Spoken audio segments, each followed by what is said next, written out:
माँ जगदम्बिके, जय माँ भवानी। गुरु आरा, शायद कई लोगों के लिए ये शब्द जो है वो नया होगा। कई लोगों ने ये शब्द सुना भी नहीं होगा। गुरु आरा या फिर कह लीजिए संरक्षण। गुरु आरा शब्द साधना परंपरा में कई तरीके से बोला जाता है, लेकिन इसका जो मूल अर्थ होता है वो है गुरु द्वारा दिया गया ऊर्जात्मक सुरक्षा, या फिर आप इसे प्रोटेक्शन सर्कल भी कह सकते हैं। इसे अलग अलग परंपराओं में अलग अलग नामों से जाना जाता है, जैसे कि गुरु कवच, गुरु आशीर्वाद, गुरु आशीर्वाद वलय, ऊर्जा संरक्षण, शक्ति वर्तुल।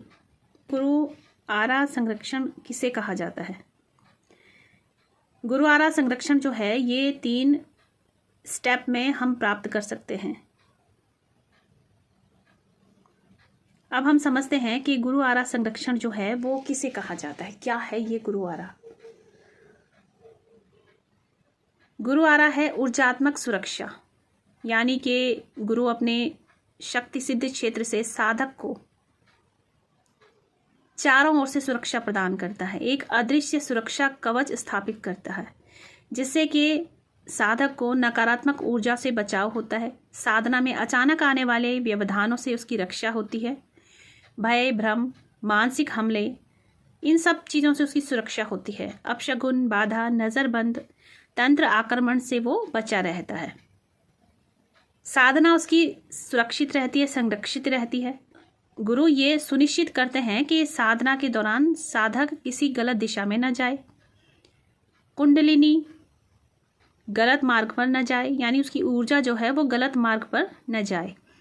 किसी बाधा या फिर ऊर्जा घात का वो सामना न करे, यानी बाहरी तत्व जो होते हैं, बाहरी नेगेटिविटी जो होती है वो उसको परेशान न करे। मानसिक स्थिरता उसकी बनी रहे, साधना का फल वो प्राप्त करे। क्योंकि कई बार ऐसा होता है कि साधक साधना करते हैं लेकिन साधना का फल उन्हें प्राप्त नहीं होता है। कुल मिलाकर के हम ये कह सकते हैं कि ये जो गुरु आरा है, ये शाब्दिक अर्थों में देखा जाए तो ये गुरु जो है वो स्वयं साधना की रखवाली कर रहे होते हैं।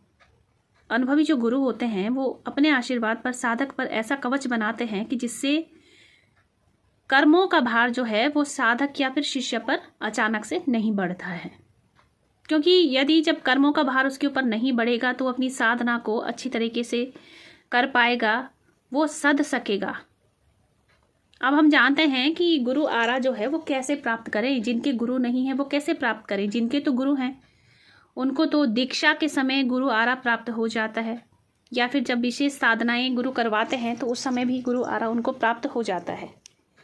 जिस समय गुरु दीक्षा होती है उस समय गुरु जो है मन से साधक को स्वीकार करते हैं, तो स्वतः स्वयं ही गुरु की जो शक्ति होती है वो शिष्य के साथ उसकी कनेक्टिविटी बन जाती है। यानी गुरु जो है अपनी शक्ति साधक को प्रदान करते हैं, साधक को यानी आप शिष्य समझ लीजिए, ठीक है। गुरु दीक्षा जब होती है तो शिष्य को गुरु अपनी शक्ति प्रदान करते हैं उस वक्त पे, क्योंकि गुरु की एक दृष्टि से, स्पर्श से, मंत्र देने से या संकल्प से जो है ये कवच जो है ये स्वतः ही स्थापित हो जाता है। क्या ऐसा भी होता है कभी कि गुरु आरा टूट जाए? क्या गुरु आरा टूट सकता है? जी हाँ, बिल्कुल टूट सकता है। कैसे टूट सकता है ये समझिए। जब शिष्य या साधक गुरु का अपमान करते हैं, गुरु पर संशय करते हैं, साधना छोड़ देते हैं, गुरु आदेशों की अवहेलना करते हैं, नकारात्मक कर्म करते हैं, गलत कार्य करते हैं और अहंकार से भर जाते हैं, तो ये जो गुरु आरा होता है ये स्वयं टूट जाता है। यानी गुरु कवच जो होता है स्वयं ही खंडित हो जाता है। लेकिन यदि गुरु की कृपा रही और साधक को या शिष्य को अपनी गलती का एहसास हो जाता है तो ये कवच जो है ये वापस भी स्थापित हो जाता है। लेकिन ये पूरी तरीके से गुरु पर निर्भर करता है कि गुरु कृपा करते हैं या नहीं। अब यहाँ पर एक सवाल और खड़ा होता है कि जिन साधकों की या जिन लोगों ने प्रॉपर तरीके से गुरु दीक्षा नहीं ली है उनको ये गुरु आरा कैसे प्राप्त हो?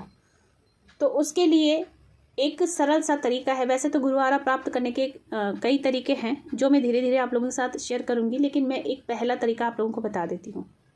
जिनके गुरु नहीं हैं, प्रॉपर तरीके से जिन्होंने गुरु दीक्षा नहीं ली है, वो जब ध्यान करने बैठें या अपनी पूजा पूजा के समय पूजा आसन पर जब बैठे उस वक्त पर अपने पूजा स्थल पर बैठ करके दीपक ज्योति वगैरह जला करके आंख बंद करके मौन शांत हो करके अपने भीतर हृदय के बीच में एक ज्योति को स्थापित करना है।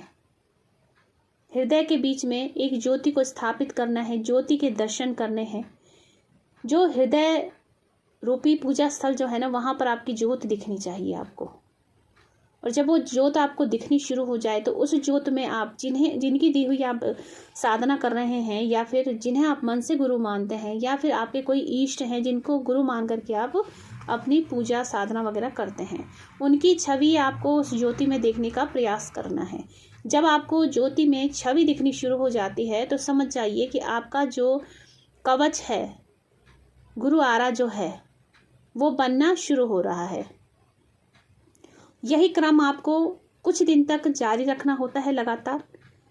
प्रतिदिन आपको दिन बीच में छोड़ने नहीं होते हैं। फिर कम से कम 21 दिन या 40 दिन तक आपको ये प्रॉपर तरीके से आपको ये कार्य करना होता है।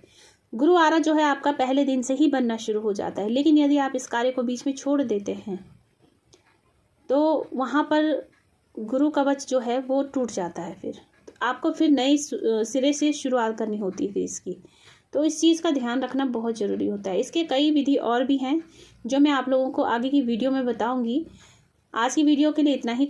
उम्मीद है ये जो मैंने आपको एक नई जानकारी दी है, शायद से इससे पहले शायद किसी ने ना बताई हो किसी वीडियो में यूट्यूब चैनल पर। केवल साधना करना ही काफ़ी नहीं होता, केवल साधना करने से ही कोई साधक नहीं बन जाता है। साधक वो होता है जिसको साधना के अंदर की जानकारी भी अच्छी तरीके से पता हो, साधना के नियम पता हो, साधना से जुड़ी छोटी बड़ी चीज़ों को वो जानता हो, जिज्ञासा जिसके अंदर हो। असली साधक वही होता है। कमेंट में ज़रूर बताइएगा कि आप लोगों को ये जानकारी कैसी लगी। क्या आपको कुछ चीज़ें समझ में आई या नहीं समझ में आई? मैं समझाने का प्रयास करूँगी, रिप्लाई करने की कोशिश करूँगी। कमेंट में ज़रूर ये चीज़ें आप लोग शेयर करेंगे और लाइक ज़रूर कीजिएगा वीडियो को। और माँ भगवती जो भी बुलवाती है, जो भी कहलवाती है, जो भी अनुभव करवाती है, वो मैं आप लोगों तक पहुंचाने की कोशिश करती हूं, क्योंकि माँ की सेवा है और माँ की सेवा जो है वो रुकनी नहीं चाहिए। तो जय माता दी सभी को। हरे महादेव, जय माँ काली, जय माँ जगदम्बिके भवानी।